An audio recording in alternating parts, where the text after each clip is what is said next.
River Carrier swam steadily downstream, navigating the currents that stretched for miles, carrying Chin Mu through the endless expanse of water. Upon reaching the banks, he gazed upon a peaceful village nestled beside an ancient, weathered temple. There a young maiden sat calmly, combing her 3 braids on the temple's weathered wooden threshold, her carefree actions causing Chin Mu to pause for a moment. His heart swelled with curiosity, and he motioned for the River Carrier to halt. Stepping ashore, leaving the white fox behind, he ventured into the village. The atmosphere was tranquil, the villagers living in harmony with their surroundings. Elderly women made their way up to the temple to offer incense, bringing half a pig as a humble offering. Approaching the temple, Chin Mu caught sight of the little girl, who, upon noticing him, swiftly leaped into the temple, hiding from view. With a warm smile, he called out, "Woman Wu, why hide from me?" The girl, still hidden behind the temple's walls, grinned mischievously. "I was merely waiting for you to enter and offer incense, so I could tease you about your weak constitution," she replied with playful amusement. Chin Mu chuckled, unable to suppress his laughter. Surveying the surroundings, he noted the temple's immaculate condition, with not a speck of dust in sight. The incense burner still exhaled faint wisps of smoke, casting a serene aura over the temple's interior. As he moved closer to the god statue the temple honored, he was struck by its uncanny resemblance to Xian Qing'e, a form Woman Wu had taken for the statue. A sense of unease crept over him, but upon inspecting the statue's back, Chin Mu found no remains, no white bones hidden there. Relieved, he left the temple and approached Woman Wu, his curiosity piqued. "Why stay here?" he asked, intrigued. With a proud grin, Woman Wu explained, "I'm earning merit. This village is under my protection, and the villagers make offerings to me. In return, I help them with their crops, ward off fierce beasts, summon winds when there's none, and disperse rain clouds when the weather grows too fierce." It wasn't always like this. I once roamed freely, hunting beasts and humans alike, but I was captured and suppressed by the old Baldy.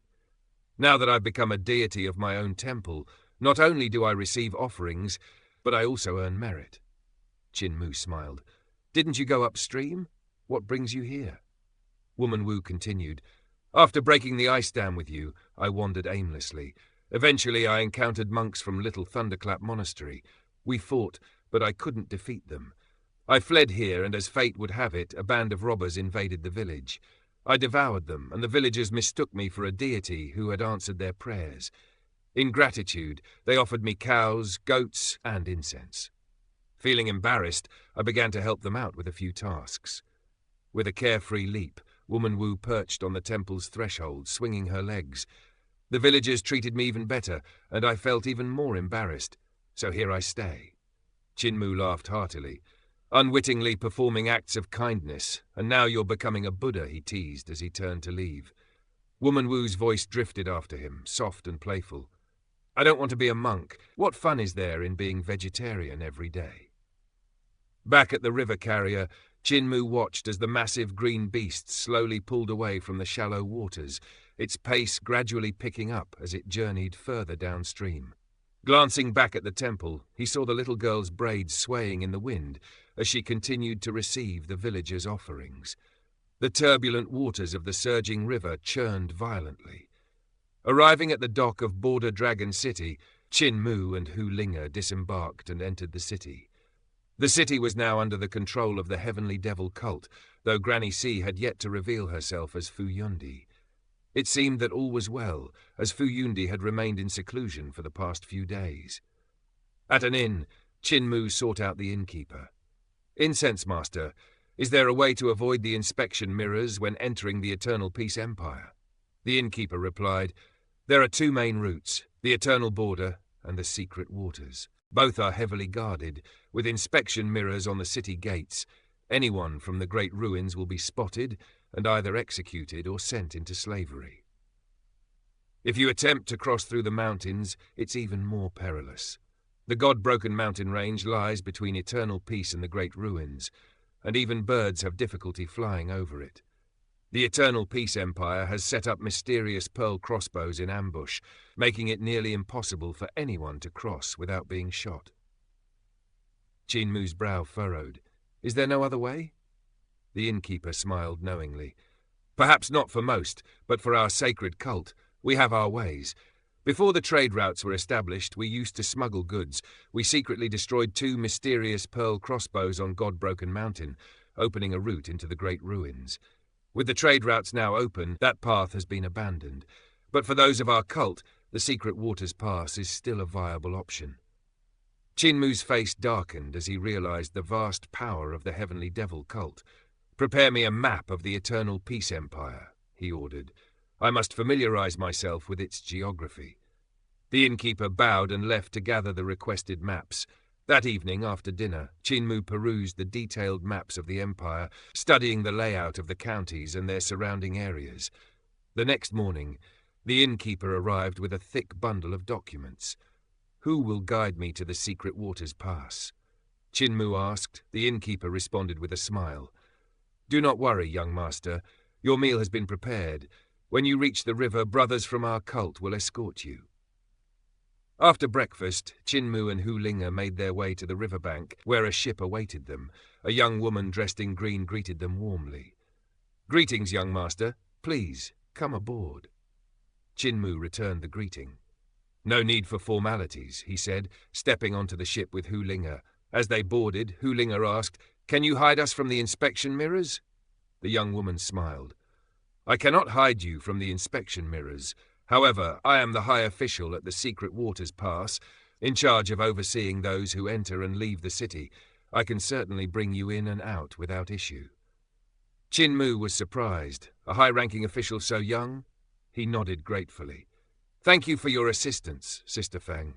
As the ship set sail, a large beast began pulling it downstream.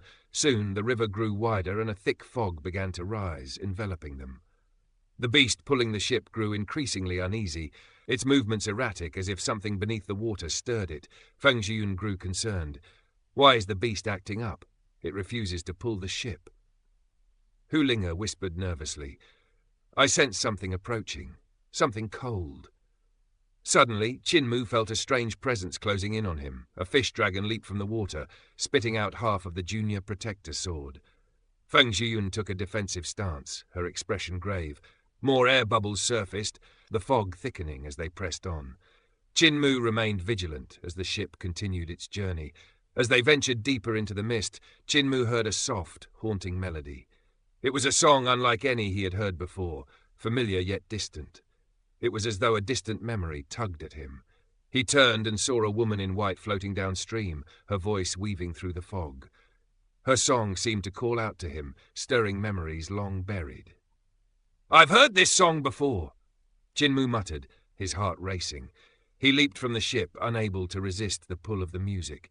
Feng Zhiyun reached out, but she was too late to stop him. Hu Linga hesitated, fear creeping into her as she too followed Chinmu, her steps quick but cautious. The song echoed louder as Chinmu raced toward the woman, but no matter how fast he ran, he couldn't seem to reach her. Just as he was about to return to the ship, the jade pendant around his neck began to rise on its own, floating gently upward. He stopped in his tracks, his gaze fixed on the woman. The music faded, and for the first time he felt as though she were the one chasing him. Kneeling on the water's surface, Chinmu extended a trembling hand toward her. His heart swelled with emotion, tears welling in his eyes. "Is it you? Were you the one who brought me to disabled elderly village?" His hand stretched into the river water, yet he could not touch the woman's face. "Why do you remain here? Are you still bent on protecting me?" Chinmu's voice cracked, filled with sorrow. Despite his desperate efforts, his hand failed to grasp her. When he stopped, so did she. A vast chasm lay between them, an insurmountable gulf that no mortal hand could bridge. "Are you my kin? What has happened? Why did you flee with me, to seek refuge in the disabled elderly village? Did you remain here to gaze upon me once more?" The woman beneath the water offered no answers. Her eyes, filled with silent tenderness and quiet fulfillment, spoke volumes, yet she did not utter a word. Feng Zhiyun, having used her powers to propel the ship closer, was about to strike at the female corpse in the water. But upon seeing Chinmu kneeling upon the water's surface, she froze in place, her hand pausing mid-motion. The female corpse in the water fixed her gaze upon the youth from the disabled elderly village. 14 years past she had drifted here, the river's current weakening just enough to prevent her from being swept away. Instead, she sank to the riverbed, where a deep, unyielding attachment kept her bound to this place. When the ship bearing Qin Mu approached, her heart, stirred by the familiar jade pendant he wore, roused her spirit. Drawn by that familiarity, she surfaced, her form a faint reflection of him on the water's surface. "You see, I have grown. I have survived." Qin Mu's voice trembled, the floodgates of his heart beginning to break. He smiled, his words barely a whisper. "You can rest easy now. I will seek out our ancestry and return to our homeland. I will uncover your past and remember your name forever." The woman's lips seemed to form a faint smile before her body slowly sank back into the river's depths, vanishing from sight. Qin Mu remained kneeling for a long time, his mind a whirl of emotions. He rose, his gaze lingering over the calm waters, his soul heavier with the knowledge that he had truly grown. No longer the innocent boy he once was. The ship sailed forward, and as it passed, the fog over the river began to dissipate. The river's surface cleared, revealing a towering grand pass stretching across the surging river. The pass, built from countless ships lashed together, served as a fortress, a barracks for a magnificent army of 1,000 men and horses. Chains bound the river's flow, leaving only a narrow waterway in the middle, a passage through Secret Waters Pass into the Eternal Peace Empire. "Young master, this is Secret Water Pass," Feng Shuyun announced, urging the great beast pulling the ship into the narrow passage. "The inspection mirrors stand at the heart of the city, where the people are under my watch, so you need not worry." Qin Mu looked around, marveling at the grand sight. Steeds galloped from one ship to another, with the ship's sides joined by tenons forming a near-impenetrable wall. When needed, the tenons could be undone, allowing the ships to sail as vessels of war. "The one who designed this place must have possessed divine skill," Qin Mu exclaimed. Feng Shuyun chuckled. "Indeed, young master, the master craftsman of this design hails from our very own Craftsman Hall." Qin Mu's heart stirred with newfound admiration, his mind turning over the revelation. He now understood why the Eternal Peace Imperial Preceptor sought to subdue the Heavenly Devil cult.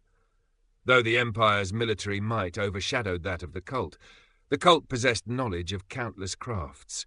Its many halls were as many professions, each one deeply embedded within the hearts of the people.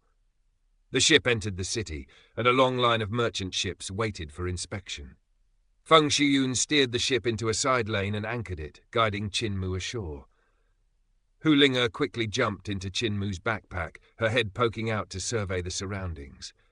"Young master, those are the inspection mirrors," Feng Shuyun pointed. Qin Mu followed her gaze to the bridge overhead, where a bright mirror reflected any ship passing through the waterway. Merchant vessels had to stop beneath the bridge and pass through its illumination. But now that Qin Mu was ashore, he need not fear detection by the inspection mirrors. The Secret Waters Pass was heavily guarded, with patrols every 10 steps, ensuring thorough inspection. Thanks to Feng Shuyun's guidance, they slipped through unnoticed. Feng Shuyun led him to a merchant assembly area, cautioning, "Young master must remain here for now. Tomorrow a caravan will depart when the waterway reopens. It would be safer to travel with them." Qin Mu was taken aback. The Empire is not at peace. Feng Shuyun leaned in closer, her voice barely a whisper. "There have been reports of powerful practitioners, emboldened by news of the Eternal Peace Imperial Preceptor's failure in the Great Ruins, launching an assassination attempt on his return. He was grievously wounded and nearly perished. The news sent shockwaves through the Empire. Some sects, refusing to bow to the Imperial family, have rebelled, seizing land, sowing chaos, and carving territories for themselves." As she spoke, her breath brushed lightly against Qin Mu's ear, causing his face to redden. Realizing her proximity, Feng Shuyun quickly pulled back. She knew better than to treat the future cult master with such familiarity. "There's something else," she added, her tone shifting back to formality. "Young master should change your attire. Eternal peace is not like the Great Ruins, and such robust clothing is unnecessary." Qin Mu looked down at his beast skin garb, which had been carefully crafted by Granny Sea. Though the material was exotic, the pelt of a snow-cloud leopard, its design was far from fashionable. "Do you know of a good place for fabrics?" he asked. Feng Shuyun led him to a fabric store. As they perused, Qin searched for something that met his needs. He pulled out a handkerchief that Ling Yuxiu had given him. The fabric store's owner, Incense Master Q, was stunned upon seeing it. "This is nature fragrance silk, a tribute fabric for the imperial family," he exclaimed, shaking his head. "Such fine goods could never be found in my humble shop." Feng Shuyun smiled knowingly. "This is the young master." The owner's shock turned to reverence, and he quickly offered to fetch the finest fabric he had. "What about this?" he asked, presenting a roll of golden silk, its strands glinting with an otherworldly luster. "This is golden natural silk, spun from the venomous silkworms of the venom insect hall. It is impervious to blades, immune to fire and water, and repels poisons." Qin ran his fingers over the fabric, his admiration deepening. "How much is it?" Incense Master Q quickly refused. "This is a gift from me and the Venom Insect Hall Master." Qin smiled and gestured to Hu Linga, who popped out of his backpack and retrieved a coin pouch. "These are dragon coins, though they may not be useful here. Consider them a token of my appreciation." The merchant hesitated but accepted the pouch, promising to exchange it for the local currency. Qin was then led to a back room, where he effortlessly crafted a new set of clothing using his cultivation. With a wave of his hand, the fabric danced through the air, cutting and stitching itself into an elegant outfit. As he emerged, both Feng Shuyun and Incense Master Q marveled at his handiwork. The others in the shop fell silent, watching in awe.